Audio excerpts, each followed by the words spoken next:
Jagadamba Steel presents CNI Nepal Nirman 2073, a new beginning. Welcome to these special episodes of Nepal Nirman, specially dedicated to all those who've been supporting us since past 2 years. अनि यो third संस्करणमा पनि तपाईले यति धेरै साथ दिनुभयो त्यसको लागि हामी आभार व्यक्त गर्न चाहन्छौं. To all our sponsors, to all our panelists, अनि for them नै यो स्पेशल एपिसोड्स चाहिँ हामीले लिएर आएका छौं जहाँ तपाईले कुनै पनि कुरा अनि हाम्रो लाइभ मिस गर्नु भएको थियो for the 24th and 25th of June भने this is the time that you're not gonna miss जस्तो हामीलाई पनि लाग्छ. अहिले भने कार्यक्रममा अगाडि बढ्छौं अनि अगाडि बढ्ने क्रममा आज चाहिँ हामीले यो स्पेशल एपिसोड लिएर आएका छौं with the first panel that we had. यो पहिलो प्यानल चाहिँ हाम्रो कन्सन्ट्रेटेड थियो environment and possibilities of alternative energy भनेर. Environment is a topic that has to be discussed upon अनि Kathmandu is now known as a city जहाँ चाहिँ pollution is much more than expected. यही हिसाबमा हामीले लिएर आएका थियौं 4 जना हाम्रो panelists with one moderator. This panel was moderated by Bhushan Tuladar, UN Habitat बाट Bhushan Tuladar जीले यो प्यानललाई चाहिँ मोडरेट गर्नु भएको थियो भने प्यानलिस्टमा Achyut Luitel from Practical Action, यसैगरी हामीसँग हुनुहुन्थ्यो अर्निको पाण्डे, उहाँ हुनुहुन्थ्यो इसी मोडबाट र कुशल गुरुङ हुनुहुन्थ्यो विन्ड पावर नेपालबाट. हेरौं उहाँको प्यानल डिस्कसन कस्तो रह्यो.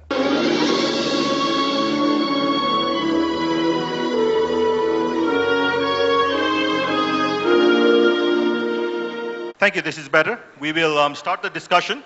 And what I'll do is I will first start off with a few questions for each of the panelists. And also, that will give an opportunity for them to talk about what they feel is the new beginning for Nepal.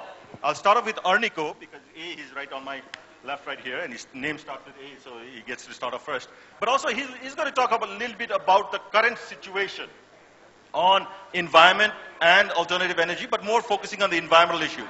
But what I've asked him to do is, yes, as I said earlier, the current situation, we've also seen quite a bit of it.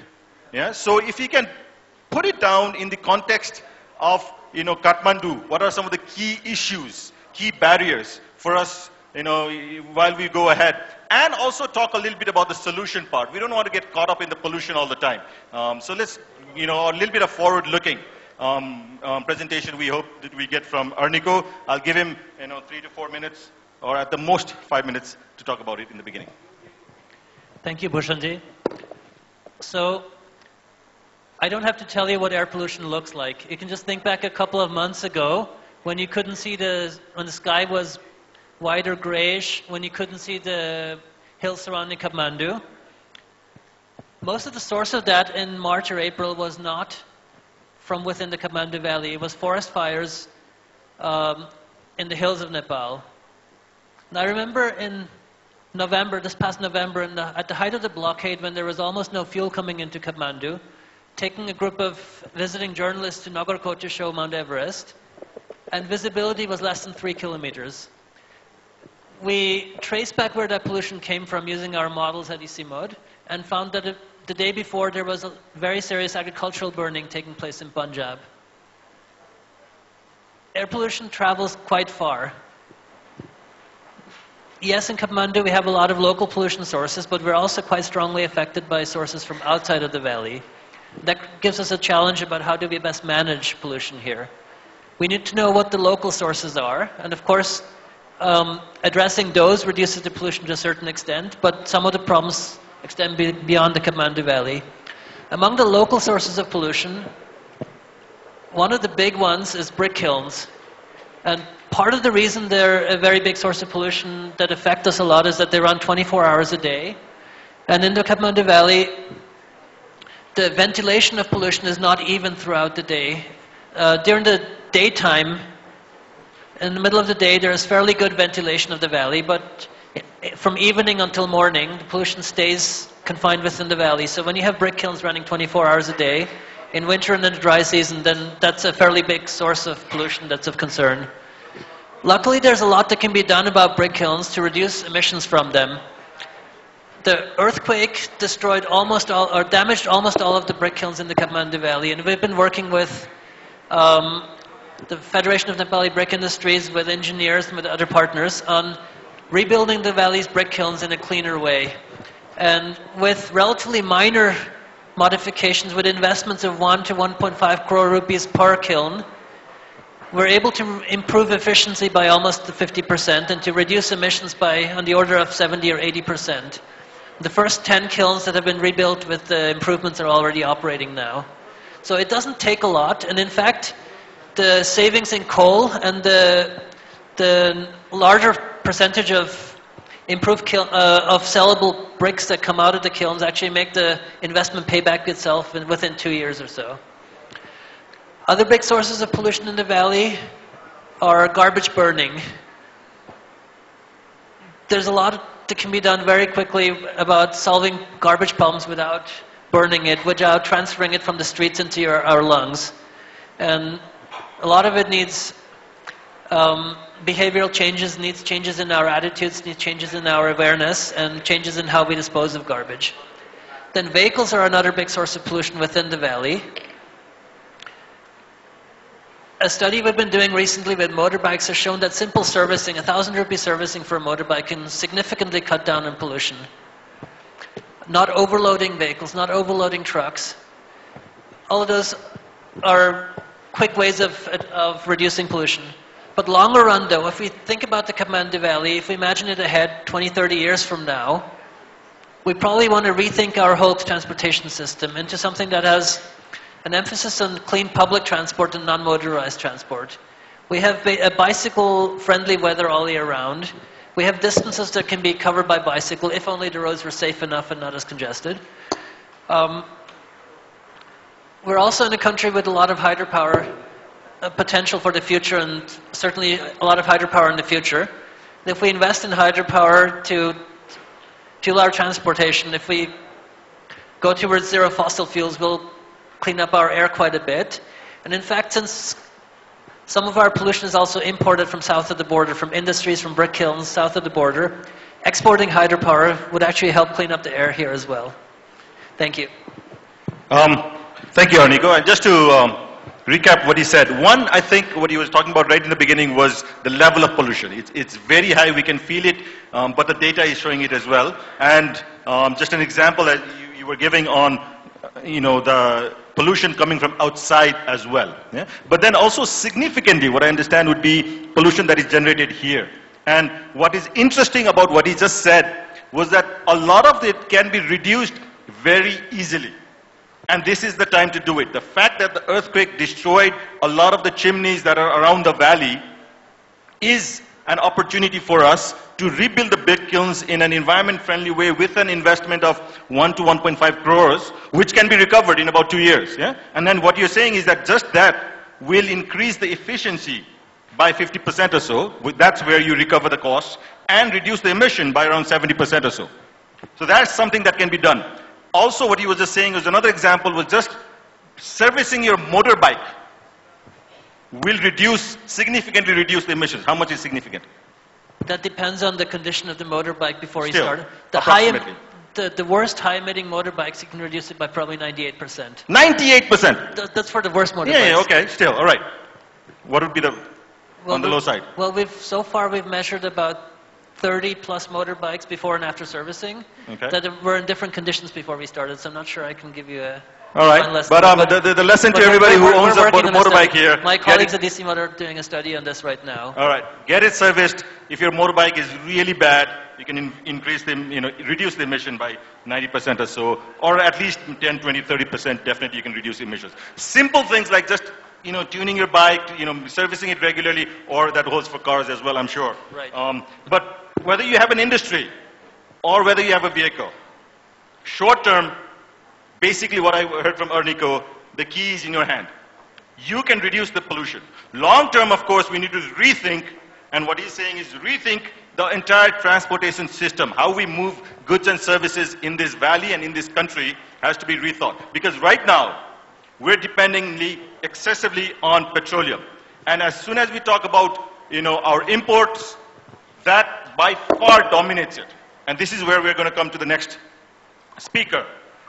When we speak of energy in this country, on one side we have petroleum products, the import of which is growing every day, and causing problems such as air pollution, including our trade deficit and so on.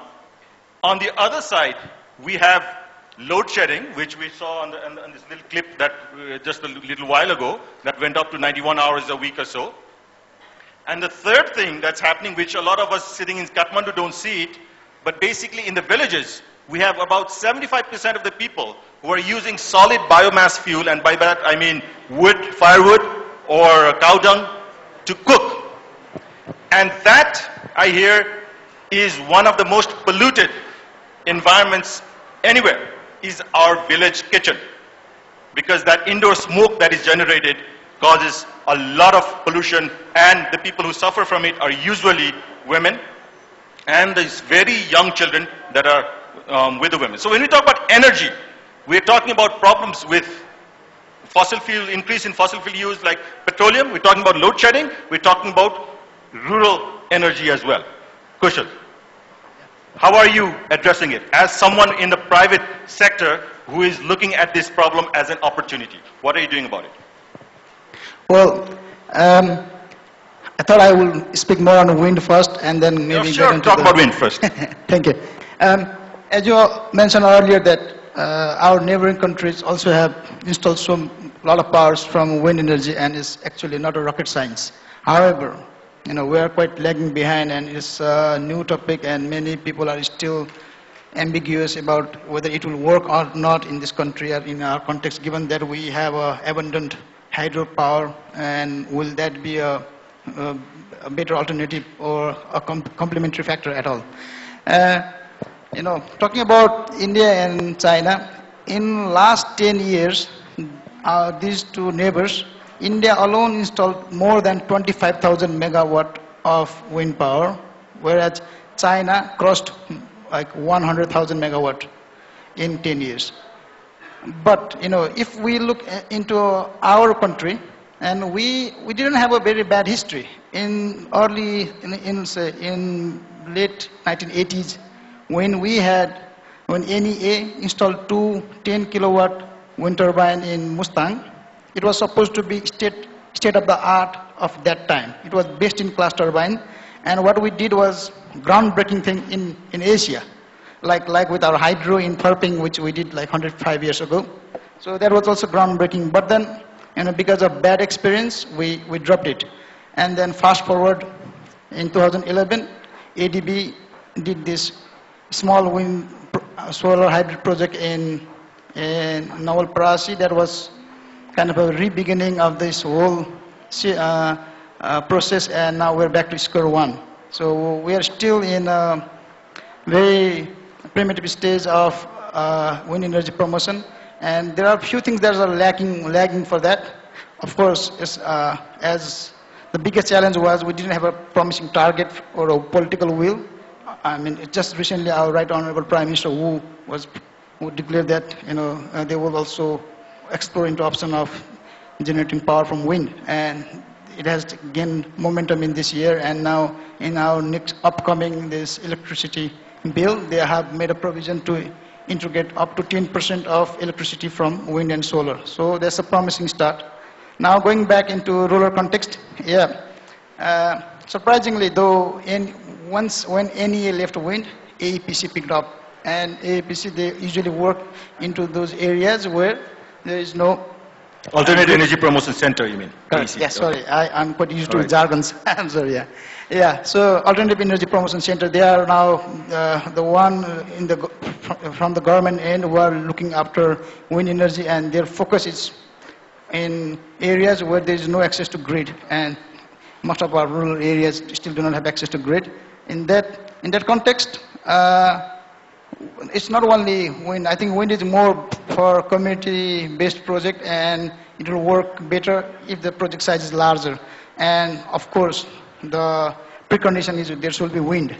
And in that context, I think there are other alternative sector like solar, and that's where we're also doing work. Right after the earthquake, we distributed more than 500 units of solar home system, which were like plug and play small system of 10 kilowatt to 40 kilowatt, which was quite efficient and very useful for the communities who were just using few bulbs. But if we were to go look beyond lighting purpose, then there has to be innovation, not only from the market end, but the policies will be open to attract market as well. Kushal, you own a business, Wind Power Nepal, yeah? That focuses on generating energy from the wind, selling it and making money out of it. That's our vision. We're halfway through it. You're making a little bit of money then. We're surviving. Yeah, we're making money, but we're not Excellent. generating electricity right now. I mean, this hall, there are a lot of industrialists and entrepreneurs and budding entrepreneurs in this hall. I can see that. So it's important that the fact that the private sector is also investing. Very few private sector, but still, a few entrepreneurs like Kushal is there. And what he has just said is, one, wind is not rocket science. It is something that is very common in our neighborhood, in India, in China. They're doing great things about it. Two, it's not totally new for Nepal as well. I mean, we started generating electricity from wind in Kagbeni long time ago. In between, what happened was there was no political will for wind, I guess. But still, the wind wasn't blowing, so we kind of stopped for a while. But now there seems to be a puff with the Prime Minister, taking this, mentioning in the budget. So there is opportunities now, you're saying. Very true. Can you define that a little bit more? What kind of opportunities are we talking about? What do you expect to happen in the next year? Okay, so at least now there is a provision that National Grid will have to take up to 10% of their total installed capacity from wind and solar. So that means there's an opportunity for a developer to be more proactive and do the feasibility. And there is a PPA rate which is slightly higher than the one for hydro, and there is a debate on whether that rate is good or bad. But on the right windy area with a better policy, that is already a lucrative rate. If you look into our neighboring countries, the rate they are offering, then that will be able to attract a lot of foreign investors as well. All right. So the policy is there in a way, not the whole policy, but at least it's there. In the making. The rate is fairly favorable. And then you kept on mentioning the other thing is under the right conditions, on the right locality and so on, yeah? What is the situation about wind mapping? Do we know where there is wind? Of course, we have all kinds of Batase Danas in this country. There's hills that are called Batase Dana, which I assume, because there's a lot of wind, you call it Batase Dana. That's true. Do you know where you could put your wind turbine? Yeah, if you ask me the same question in 2018, I will actually be able to point them in maps. That means we are actually doing this meso-scale wind mapping for the entire country. That started actually early last year, and we had a little bit of hiccup because of the earthquake, but still we're back on track. And if once the project is completed in 2018, in that project, my company is involved with another two European companies, Technical University of Denmark, DTU. They are the biggest wind university campus in the world, and 3E is a company from Belgium. So we are doing this wind mapping, and once the wind mapping is completed, then all the it will be on a public domain. So any developer or entrepreneur who wants to go into wind, they can actually start looking into the map and identify all the sites which are feasible for them. The second question is challenge is actually with the issue with land. So land acquisition and the problem with how to procure public land is going to be a major headache, not only in wind, also in other technologies like solar. So there's the what I said about if right policy is there. Okay, so anybody in the hall or watching television saying I want to invest in wind, you would say A, maybe wait for a little while because you're still doing the mapping, and second, land might be a constraint. Correct. Yes. All right. And the third thing is the policy has to be converted into law, which is in the making but not completed. All right. I mean, we've got it in the budget speech and all, but still it has to be operational. Exactly. Okay. With that, let's move on to Achyut. Achyut, you've been working a lot on various technologies, I think, whether you talk about indoor air pollution or even gravity, ropeway, or so on. Tell us a little bit about what you're doing and why you think that when we say Nepal Nirman, this is important. Thank you, Bhushanji. Thanks to the organizer of Nepal Nirman 2073, a new beginning. I work for Practical Action, so I am responsible for the South Asia operation. So we are operating in Nepal, India, Sri Lanka, Bangladesh, and to some bits in Bhutan as well. So some of the brands that we have promoted was gravity goods, ropeways, and indoor air pollution, as Bhushanji has said. But basically, we are working in 4 streams: disaster risk reduction and climate change. So early warning system is one of our prime works that we are working together with Department of Hydrology and Meteorology. So far, we have been responsible for establishing early warning systems in 7 river basins, starting from Karnali, Babai, East Rapti, West Rapti, Sheti, Kankai, and Narayani as well. Now we are thinking to expand more, and Kamala is in the pipeline, Kamala watershed system. Likewise, we are working on climate change issues. We are working on energy. Traditionally, we have started working in the energy systems, basically introducing the micro hydro technology since late 70s or early 80s by working together with Agricultural Development Bank of Nepal, then KMTNC of that time, National Trust for Nature Conservation, and so on. But now, since 1998, we are working as Practical Action. It used to be Intermediate Technology Development Group. Likewise, we are working on agriculture markets, where we are promoting participatory market system development. As the theme is basically for energy, I'm trying to concentrate on energy. So we are looking from 3 perspectives. The first perspective is technology justice. Technology justice means, we need to think about the poor people who should be able to afford, who should be able to own, and who should be able to think about the future generations, how they can really, work about it, how they can really, make use of the kind of technologies available, and they can really, get benefit out of it. Mainly to address the issues of poverty, and also to, make some decent incomes, contributing to sustainable livelihood, and so on. So technology justice has been one of the areas. Another is long-term versus short-term. Long-term, obviously, the country is gearing towards developing the hydropower sector. So there has been big ambitions. Whether that is achievable on time or not, so that is still debatable, because the political situation, the political will, then consistency of the policies, and so on, our ability to bring the investments. So there are so many factors to make sure that the bigger picture is clear. At the same time, we need to think about the alternatives. So alternative means, from Practical Actions works point of view, we are thinking about 2 things. The indoor air pollution that Bhushanji was suggesting. Obviously, our environment is fragile because we are young mountains. We have adverse weather conditions. We have very high intensive rainfall during this time. Then we have dry seasons.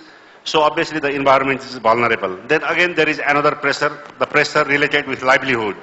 So that means most of the people, more than 3/4 of people, are still relying on biomass, particularly for cooking and heating, which means the forest resources, they are depleting. So what we can do about that? The government has already declared clean cooking and by 2017, clean kitchens by 2017. Whether that is achievable or not, I think that looks a bit difficult at the moment, because, once you declare, you need to develop programs and you need to allocate resources, and that is not happening adequately.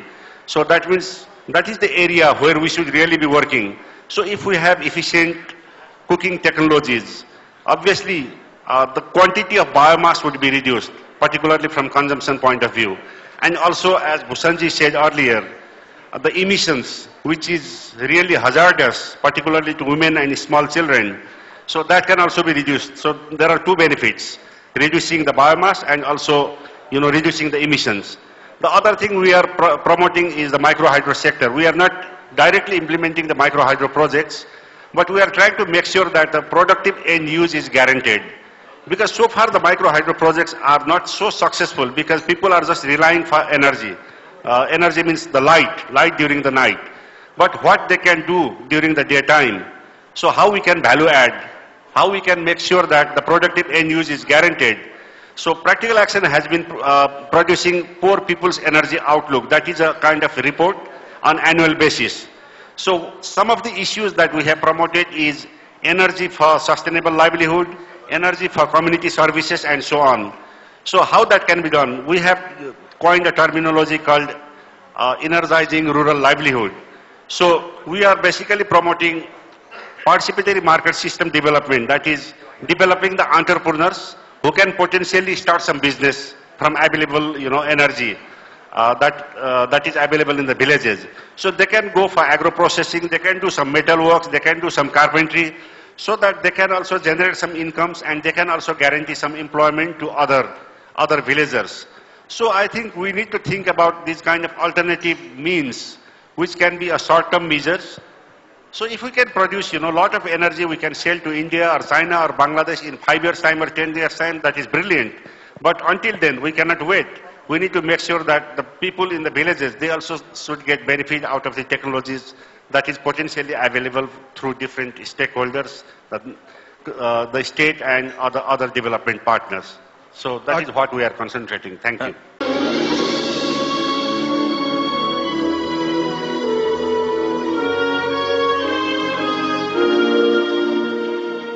Well, with as a whole evaluation, हामी एकदमै mid पोइन्टमा छौं जहाँ चाहिँ panel discussion एकदमै रमाइलो हिसाबमा गइरहेको छ, बगिरहेको छ। यसको फर्दर डिस्कसन के कस्तो होला हामी नेक्स्ट वीक तपाईको लागि ल्याउने छौं। आजको लागि नेपाल निर्माणको यो स्पेशल एपिसोड यति नै। Possibilities of alternative energy raw environment को बारेमा तपाईले धेरै कुरा थाहा पनि पाउनु भयो होला। नेक्स्ट वीक अझै धेरै कुरा हामी कन्टिन्यू गर्नेछौं। अहिलेको लागि it's me Preshka thanking you for all your support भन्दै keep watching Himalaya television. It's time for me to leave for today. Bye bye.